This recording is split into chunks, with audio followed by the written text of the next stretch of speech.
So, Jesse, thank you so much for meeting with us today on behalf of the State Department. We're really excited to have Interfaith Power and Light represented as a member of civil society here at COP26, and I'm happy to have my PL board member being here with me as well. I just want to give you a little background.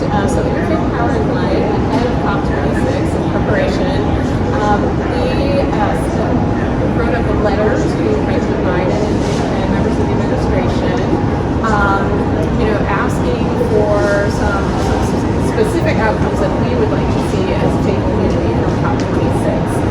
And we circulated this to people of faith and conscience all over the U.S. We have more than 5,000 signatures to present to you today on this letter.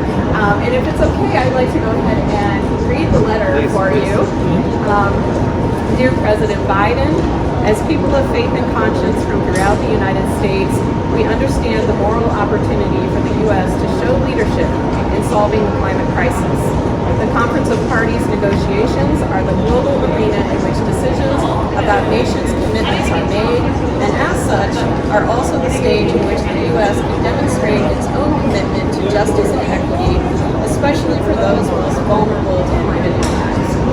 Additionally, we understand that what happens at COP26 in Glasgow has an impact and a direct relationship to U.S. federal policy initiatives. Without legislative or regulatory action on climate in Congress, the U.S. cannot be viewed as a global leader in solving the climate emergency. That's why we strongly support the climate elements of your Build Back Better plan. This year's COP comes at a critical moment. We are witnessing the tragic effects of climate change play out around the world as climate disasters intensify, and at the same time, public support to act on climate has never been higher. The Intergovernmental Panel on Climate Change recently released a dire report that the United Nations called a, quote, red alert for humanity. The report shows that countries are not on track to achieve their Paris commitments, even as global warming is accelerating. The U.S. must lead by example with serious and ambitious investments. U.S. faith communities are proving this can be done, cutting emissions in their own facilities and supporting vulnerable people and communities in the U.S. and globally. Fueled by a sense of moral responsibility to care for our neighbors, our common home, and protect our children's future, congregations and families around the country are reducing their climate pollution. We now ask the U.S. government to make the following commitments and advance these priorities during the COP26 negotiations. Number one, accelerate ambition. We urge the U.S. to accelerate ambition and reduce carbon emissions to keep global warming to no more than 1.5 degrees Celsius above pre-industrial levels. Number two, increase climate finance commitments. We urge the U.S. to pay its fair share of the $100 billion commitment to climate finance through the Green Climate Fund and other finance mechanisms by increasing its commitments by 2025. Number three, increase support for loss and damage. We urge the U.S. to prioritize commitments to the most vulnerable populations, such as indigenous peoples, small island nations, least developed countries, and climate migrants. Number four, include climate and eco-justice in adaptation and mitigation. We urge the U.S. to include climate justice and reject environmental racism in adaptation and mitigation efforts, as well as ensuring a just transition for fossil fuel workers. We also urge the U.S. to ensure protection of human rights, especially for indigenous and local communities. As people with deep spiritual convictions, we are committed to solving the climate crisis and prioritizing the needs of those who are most vulnerable. We pray for the moral leadership of the U.S. government at this critical moment. Please lead the nations of the world to increase commitments to climate protection on behalf of all of us and for the future of our children and the generations yet to come.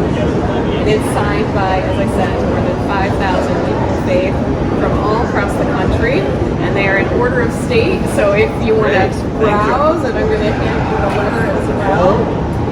And I also, Jesse, I just wanted to note, I know the U.S. has already made some bold commitments here ahead of COP26, and announcements that have been made here already during COP26, including the methane pledge, the pledge to halt deforestation,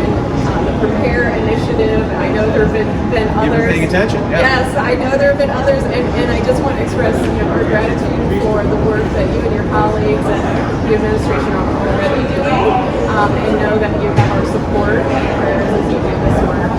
And I just wonder if there's any remarks you would like to make, and I can pass the microphone to you.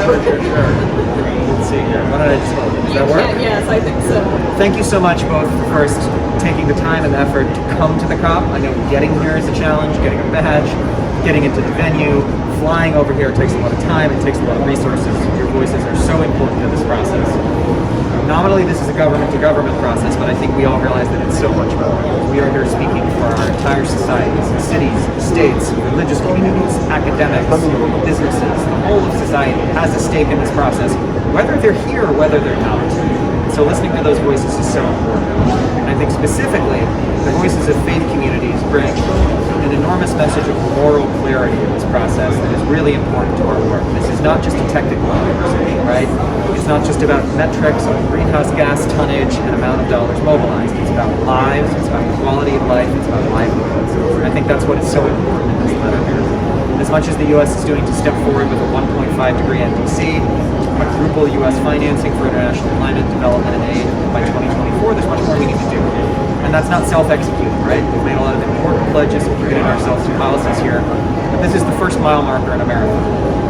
It's not because we're here, we're done. This is the starting gun on so much of the work we've announced here. And so we're looking forward to your partnership, your help, your support, your friendly criticism where necessary to make this all possible. We can't thank you enough for making this effort, for delivering this petition, and for the important work you're doing going forward. So thanks again. Thank you. Thank you so much. Sure.